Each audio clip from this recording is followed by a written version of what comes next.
This story is a metaphor for climbing the corporate ladder, and you may be thinking that the rollerblades are a little goofy. But just last year, people were selling other people digital copies of monkeys to try and get ahead. So, rollerblades are really not that far-fetched. And who doesn't like a little speed in their life?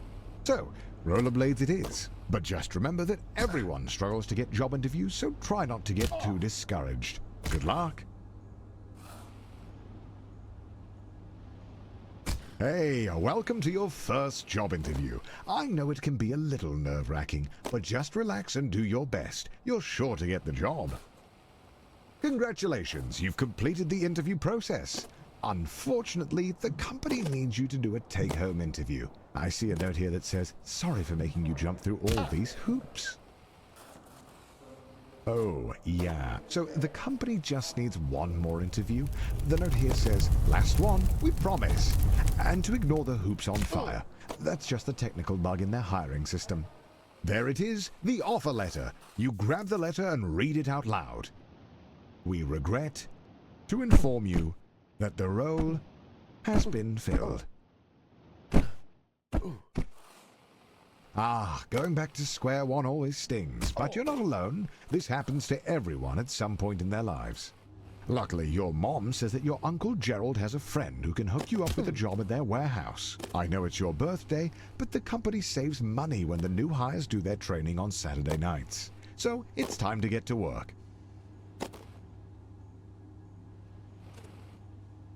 Congratulations on completing your training. Go home, get some rest. Tomorrow is your first real day at work.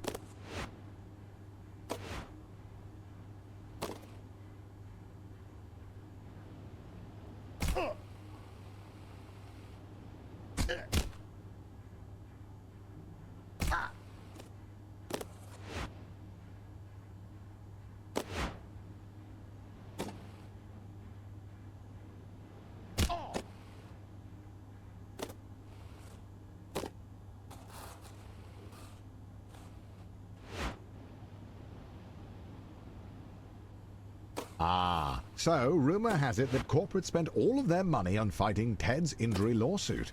So they've thrown you a pizza party instead, which, according to your boss, is arguably better. But don't worry, a manager's position has opened up, and that comes with a pay raise.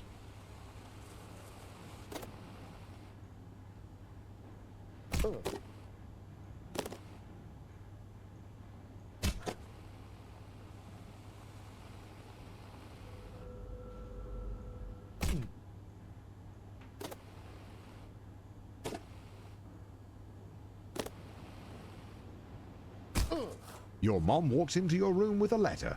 You got the job. Tomorrow is your first day as an unpaid intern. What an honor.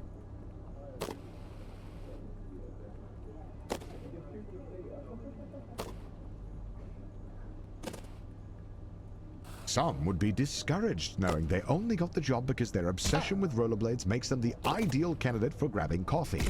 But you're a little discouraged as well. This training is absolutely essential. Daryl needs his coffee to be piping hot.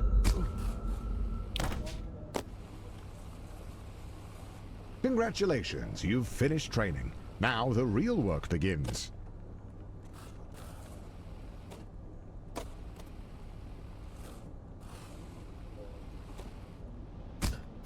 Your boss Bill has his office on the first floor and seems like a really nice guy. Great taste in coffee too. Hopefully you can really impress him with your grind set. On the third floor you meet your boss's boss, who is impressed with your can-do attitude. He says if you keep it up, he might put in a good word for that in-house interview.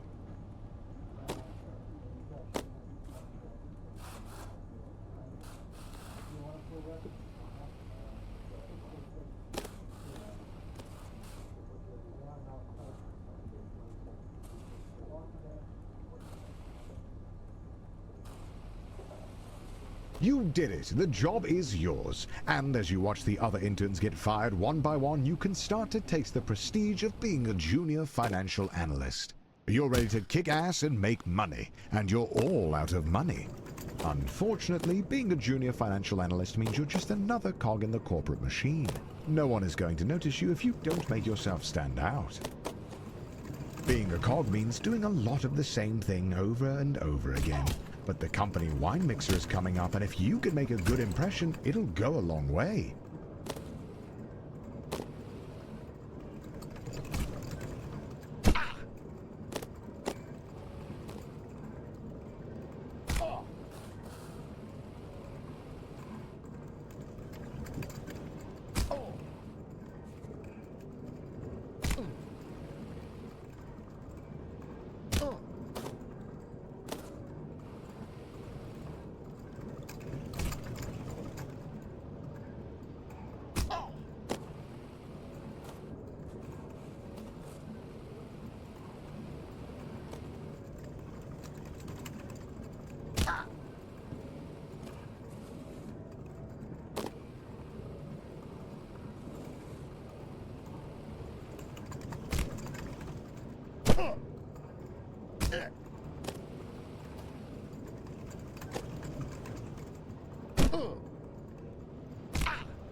What does a middle manager even do? Well, nobody knows, but they get paid more than you, and that's a good enough reason.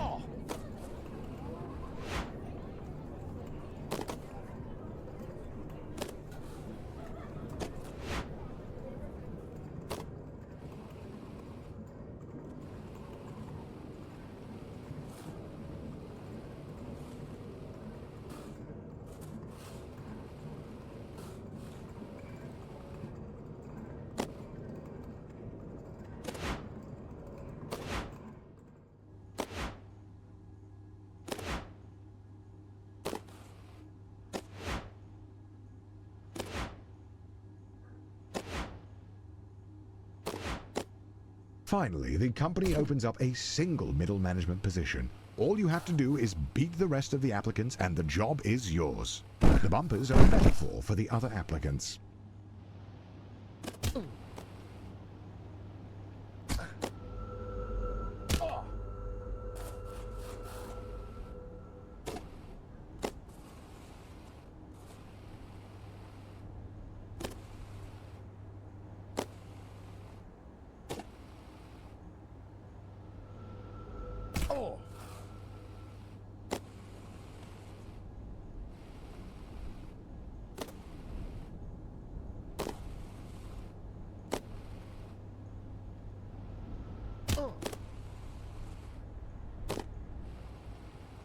After months of grueling interviews, corporate dinners, endless schmoozing, you find a letter on your desk. One of the two positions is yours.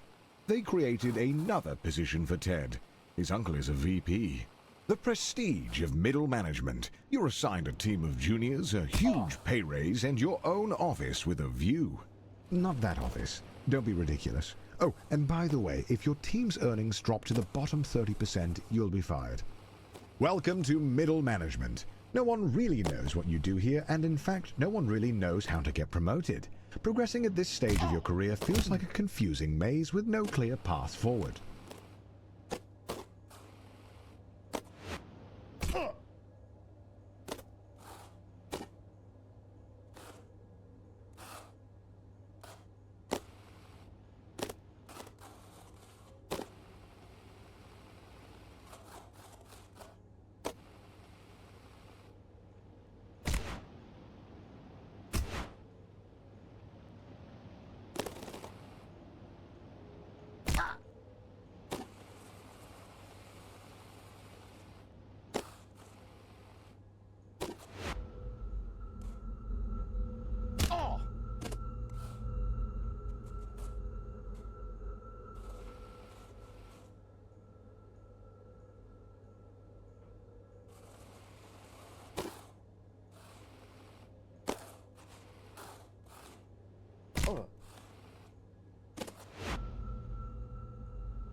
Ted's uncle and former VP has started his own firm and is aggressively poaching employees. It may only be a matter of time before you get an offer, but your boss has been hinting that you're up for a promotion, so it might be a tough decision. You decline the offer, but shortly after, you discover that the company has been running a pyramid scheme this whole time. If you act quick, it's not too late to switch jobs. At this stage in your career, there are no safeguards. The only one who can convince the board to make you a department head is you.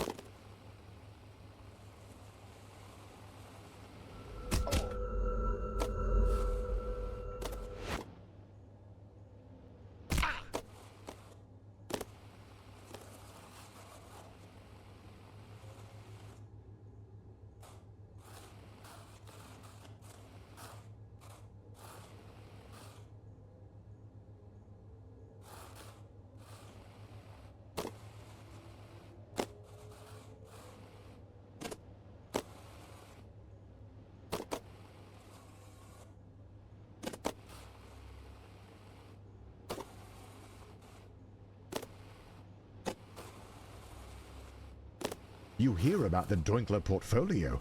2 VPs have used their insider trading knowledge to invest a ton of money into it, but it hasn't taken off. You could take it on, but 3 other managers have been fired trying to make it work.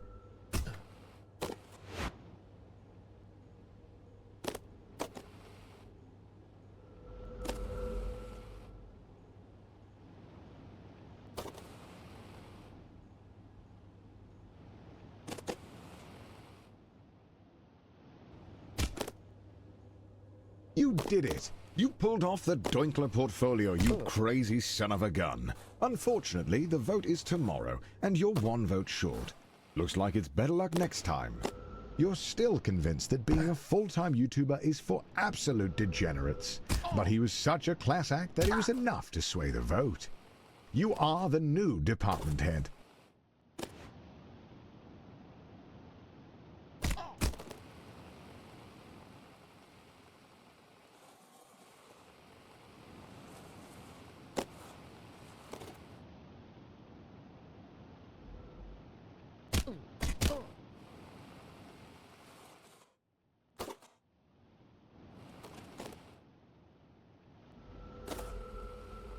Welcome to upper management. You're making more money than you could ever have dreamed of. You drive a fancy car, fancy blades, fancy suit, but if you thought that you would be working less, you'd be wrong.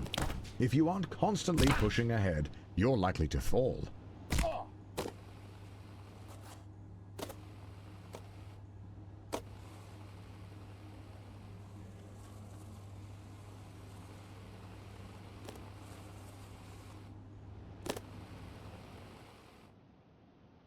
The FBI sweep the whole leadership team into prison, just as you thought. They need a new VP. And as the first candidate to apply without a criminal record, you're instantly chosen. They don't even look at your resume.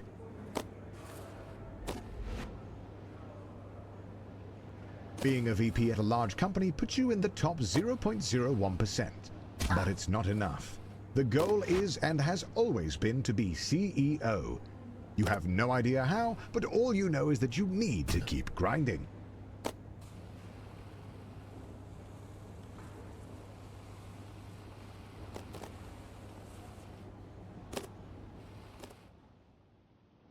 Ted and some of the other VPs are also arrested for embezzlement. Honestly, you're not surprised. That guy was useless.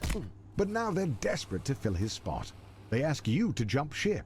And honestly, who are you to say no to a 7-figure salary with stock options? and a shot at being CEO. You take the job.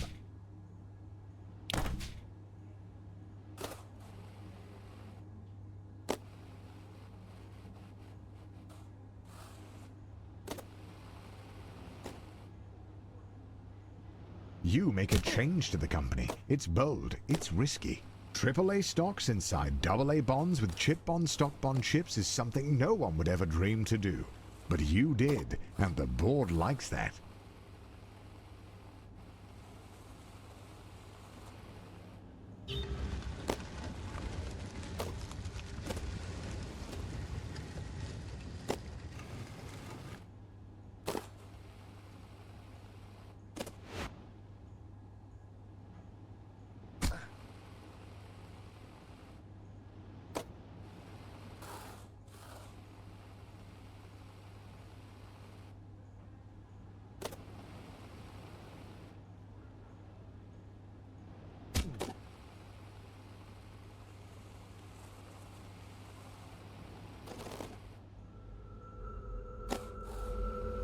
The economy is in a downturn, and the company is losing money hand over fist, except for your department.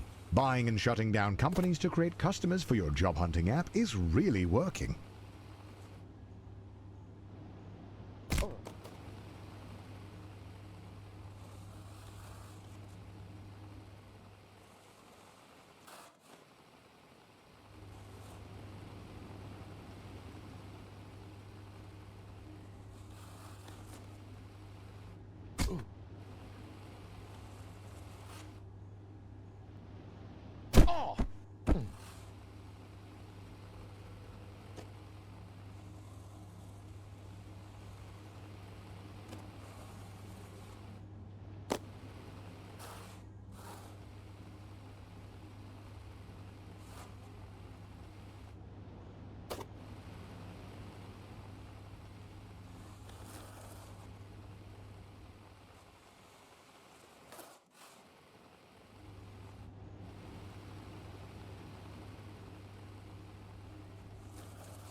The CEO of your old company is considering retirement. There's only room at the top for one, but now's your chance.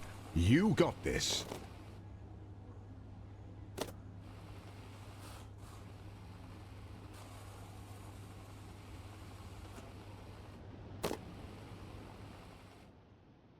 Just before the CEO of your old company retires, he gets arrested for embezzlement. But you've been schmoozing the board of directors for years, taking on hard portfolios, buying dinners at the country club, and turning a blind eye to embezzlement. You're ready to take the leap. All of your hard work has finally paid off. The board of directors have voted, and you are appointed the CEO.